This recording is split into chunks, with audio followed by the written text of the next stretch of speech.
Good morning, evening, or afternoon, everybody. It's Kaghoe coming at you with another video. So today we have the day that we've all been waiting for. Molten Core unlocks, and they have given us some awesome information about the heat level system, what sort of requirements you want, and just what it brings to the table, because a lot of people were asking questions and might have been a little confused about it all. So I can't wait to dive into all of this and sort of tell you everything you need to know about it. But before we get into the video, be sure to like, comment, and subscribe. Everything you guys do helps my channel grow, helps me get discovered, and helps me help as many people as possible, which is the entire point of my channel. So without further ado, let's get into the video.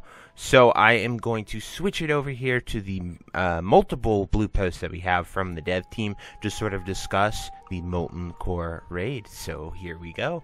So it says the temperature rises with the release of Molten Core on July 25th at 1 p.m. Pacific time, or 2200 CEST, which I think is European time. Season of Discovery is presented with a unique challenge as a new heat mechanic is introduced in the Molten Core, which is to not be taken lightly. When you first start on Molten Core, you can speak to Hydraxian Waterlord NPC at the entrance to choose one of different heat levels: sweltering, blistering, or molten, with an increase in difficulty at each level. If things get too hot to handle, you can swap the heat levels at any time. Speak to the NPC at the entrance to the Molten Core while not in combat, and you will receive an opportunity to swap the heat levels again with the NPC that spawn after using a quintessence to douse the boss runes. Sweltering Heat is the easiest of the three modes. It is designed to be approachable to almost all groups. Sweltering Heat is for those visiting the Molten Core who are less prepared to handle the heat, fewer consumables, fewer fire resist buffs, etc. Blistering Heat, a normal mode that requires a coordination and basic preparation for those who have a moderate amount of consumables, enchants, buffs, nominal fire resistance, etc. Blistering Heat should be a breeze. Gear rewards for Blistering Heat are the same as Sweltering Heat, with an additional drop for most bosses. Recommended fire resist 96. Molten Heat, the heat turns up to molten for skilled groups to be prepared to face the fire. The rewards for Molten Heat are the same as Blistering Heat, with a few additional items available from later in the raid, along with unique weapon cosmetics. So purely cosmetic effects, which is awesome to see.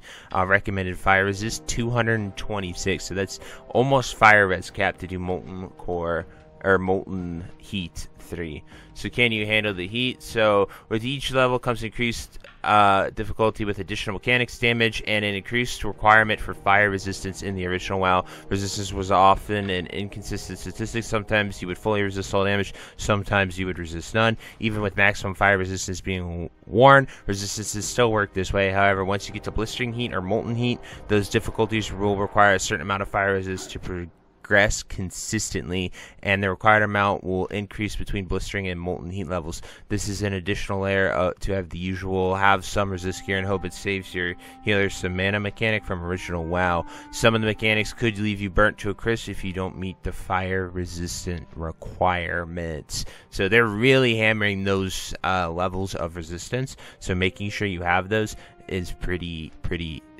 required, honestly. We point this out because the need for resistance and resistance fight has been a long continuous long been contentious in World of Warcraft as iconic clan of WoW, and it's easy to see in hindsight that it's not always a great feeling to be incentivized to not wear your best gear for appropriate fights. We recognize this, and this is why we felt it important to explain the intended design of this mechanic.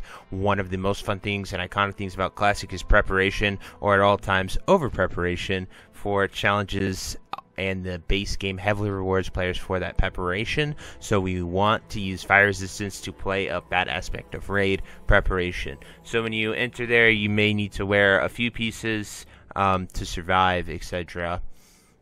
Then lastly, this is probably the most exciting thing. Molten Core will have an additional, not known yet, bonus boss. And the bonus boss will only be available for heat level 3. So you have to clear every boss on the highest heat level to fight this new one. So pretty awesome. I don't know how obtainable 226 will be once we get our tier gear, but pretty cool. And obviously this boss will require even progression through Molten Core, and so people might not even be able to one-shot it. So it'll be very interesting to see a truly new raid boss in the Molten Core. I can't wait for that. Then also we have a little bit of a blue dev post here that I want to share that Agrin did. Someone said so they're making Heat 3 unique drops even after saying it will only drop more gear. He said this is not entirely accurate. To be very clear, the items on Molten Core never increase in power or level as the heat increases. The only difference is that weapons drop in Molten/Heat 3 will have an extra glow effect that is cosmetic only. The stats and damage are identical on these. For all intents, the exact same items. You will never be gated in your access to the best quality and most powerful items by not killing bosses on Heat 3. The additional drops simply mean due to the increased difficulty, preparation, and time investment required for Heat 3, we have redistributed some, not all, loot tables slightly so that some drops that normally only come in the later parts of the raid have a small chance to drop from some of the earlier bosses. There are a scant handful of items and loot tables that have been changed this way between blistering and molten heat levels, and this won't be very impactful to your overall rate of gear acquisition between blistering and molten. We felt that it was important to really spell out our expectations here. We fully expect most groups to be capable of blistering Heat 2, and that is where we will expect the majority of groups to spend most of their time. Molten Heat 3 is simply meant some to do. You say you did it. The extra rewards are such that they are not massively significant by design. So great by the dev team to just sort of clear that up. A lot of people always are worried whether or not it's required to do that or not. I do worry that, you know, it might force that Molten 3 meta and everyone's going to be like, you gotta do it, gotta get your shiny weapon that's on fire. And while they do look absolutely amazing, I don't think it's that big of a deal, guys. It's a challenge, right? I think that most of the guilds going for that world first clear, they might actually struggle. You know, we might not see Molten Core Heat 3 cleared on the first day, which, you know, I'll be watching Sarth and Noda go after it, and maybe they will get it, which I hope they do. But no one cleared Sunken Temple the first day as well, because they cranked that up to a stupid high level. I know the lower Blackrock Spire fire resist buff, that does not work. So getting to that 226 number without the tier 1 gear that has the fire res on it, that's gonna be pretty freaking challenging. So I can't wait to see what they have in store for us. My guild, the Sod Saviors, will actually be raiding it tonight at 8 p.m. Eastern time. I'll be streaming it at twitch.tv/Kaghoe Gaming. I'll probably be live most of the day grinding out my Altric Valley, as well as we will do some trash farms and what for Molten Core earlier before our raid time, so we can get a little bit of rep, get a little gear, and get those quests done beforehand. But all in all, I am excited for Molten Core. I hope you guys are as excited as I am, because this is going to be the first real raid of Season of Discovery. We've had our level up raids, we've had a whole bunch of other things, but I just simply cannot wait for it to drop, and it is going to be some awesome content and an experience to enjoy. So anyway, guys, I hope you enjoyed this video. Let me know what you think about the whole heat system, how it works, and until next time, I'll see you later. Have a great day. Bye-bye. If you made it to the end of this video, thank you so much for watching. It truly means a lot to me. If you happen to find anyone that you know would also benefit from watching this video, please share it with them.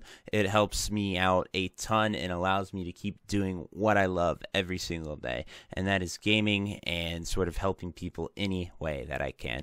So finally, thank you so much, and I hope you have a fantastic day. Goodbye.